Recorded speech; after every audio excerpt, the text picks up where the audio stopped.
ঢাকা বিশ্ববিদ্যালয়ের অধীনে থাকছে না 7 কলেজ। ঢাকার বড় 7 কলেজ ঢাকা বিশ্ববিদ্যালয়ের অধীনে থাকছে না। এই 7 কলেজ ঢাকা বিশ্ববিদ্যালয়ের সঙ্গে সম্মানজনক পৃথকীকরণের বিষয়ে সিদ্ধান্ত হয়েছে। 2024-25 সেশন থেকে সরকারি 7 কলেজের শিক্ষার্থী আর ঢাকা বিশ্ববিদ্যালয়ের অধীনে ভর্তি হবে না। আজ সোমবার 7 কলেজের অধ্যক্ষের সঙ্গে ঢাকা বিশ্ববিদ্যালয়ের উপাচার্যের বৈঠকে এই সিদ্ধান্ত হয়েছে। বৈঠক শেষে লিখিত বক্তব্যে ঢাকা বিশ্ববিদ্যালয়ের উপাচার্য অধ্যাপক নিয়াজ আহমেদ এই কথা জানান। বৈঠক শেষে উপাচার্যের কার্যালয় সংলগ্ন অধ্যাপক আব্দুল মতিন চৌধুরী ভার্চুয়াল শ্রেণীকক্ষে সংবাদ সম্মেলন করেন। সে সভায় যেসব সিদ্ধান্ত গৃহীত হয়েছে: 1.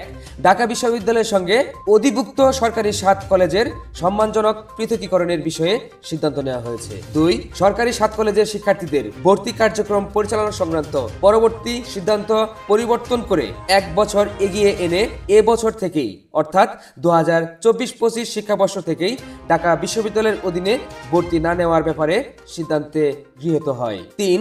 শিক্ষার্থীদের দাবি অনুযায়ী 29শে ডিসেম্বর 2024 শিক্ষা মন্ত্রণালয় কর্তৃক গঠিত বিশেষজ্ঞ কমিটির মাধ্যমে 2024-25 শিক্ষাবর্ষ থেকে পরবর্তী শিক্ষাবর্ষের কার্যক্রম পরিচালনা করার জন্য সবাই জোর সুপারিশ করা হয়। 4. 2024-25 শিক্ষাবর্ষ থেকে শিক্ষার্থীদের দাবি অনুযায়ী আসন সংখ্যা, ভর্তি ফি নির্ধারণ সহ যাবতীয় বিষয়ে মন্ত্রণালয় কর্তৃক গঠিত বিশেষজ্ঞ কমিটি সিদ্ধান্ত গ্রহণ করবে। 5. যেসব শিক্ষার্থী বর্তমানে ঢাকা বিশ্ববিদ্যালয়ের চলমান শিক্ষা কার্যক্রমের অধীনে রয়েছে তাদের ক্ষেত্রে বিশ্ববিদ্যালয় প্রশাসন দায়িত্বশীল থাকবে যাতে তাদের শিক্ষা জীবন কোনোভাবেই ক্ষতিগ্রস্ত না হয়। সংবাদ সম্মেলনে উপাচার্যের সঙ্গে ছিলেন 2 সহ উপাচার্য মামুন আহমেদ ও সাইমা হক বিদিশা, কোষাধ্যক্ষ জাহাঙ্গীর আলম চৌধুরী, প্রক্টর সাইফুদ্দিন আহমেদ প্রমুখ। সংবাদ সম্মেলনের শুরুতেই উপাচার্য বলেন, লিখিত বক্তব্যের বাইরে এই মুহূর্তে অন্য কোনো বক্তব্য না থাকায় কোনো প্রশ্ন নেওয়া হচ্ছে না। শুধু সংবাদ সম্মেলনের পর সাংবাদিকরা উপাচার্যের কাছে জানতে চান 7 কলেজের শিক্ষার্থীদের পক্ষ থেকে সহ উপাচার্য মামুন আহমেদের পদত্যাগের যে দাবি তোলা হয়েছে সে বিষয়ে বিশ্ববিদ্যালয় প্রশাসন কি ভাবছে। উপাচার্য এই প্রশ্নের কোনো উত্তর দেননি। তিনি সবাইকে ধন্যবাদ দিয়ে চলে যান। তার সঙ্গে অন্যান্য শিক্ষকরাও চলে যান। এদিকে প্রায় 8 বছর আগে জাতীয় বিশ্ববিদ্যালয়ের অধীনে থাকা রাজধানীর 7টি বড় সরকারি কলেজ ঢাকা বিশ্ববিদ্যালয়ের অধিভুক্ত হলেও